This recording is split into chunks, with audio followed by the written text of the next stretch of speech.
Story time. So sometime ago, I picked up a shift at this surgery center, right?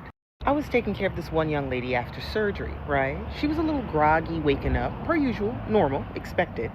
But she was awake enough for me to ask if it was okay for me to go ahead and give this number, the number that everybody lists as the point of contact, to give them a call and see if they are interested in coming back here in the recovery room to see her. Some people, they wake up and they don't want to see anybody. Just give me a minute.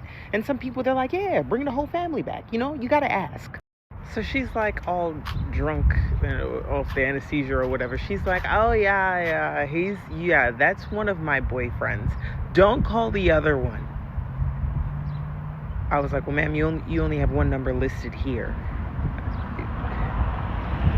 I asked her to confirm the last 4 digits of the number so I know I'm calling the right boyfriend. I read the last 4 digits to her and she's like, yes, that's Steve.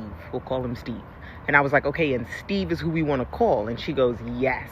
And then she starts telling me about the other guy. We'll call the other guy Jacob. She's like, Jacob is cool, but I don't call him for stuff like this. Okay.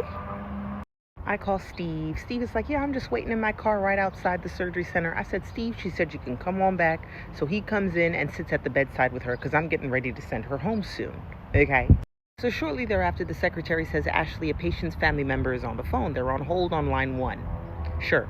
I ask the patient, I said, is there another family member that you're okay with me giving updates to before I get on this phone and start spewing your business?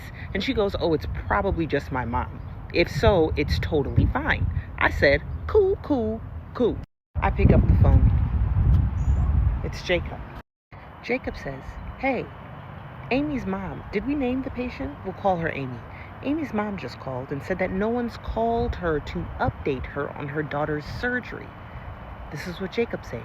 Jacob proceeds to say, I didn't even know she was having surgery. Nevertheless, I'm not calling to check on her.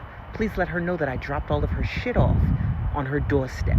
Tell her I wish her and Steve all the best.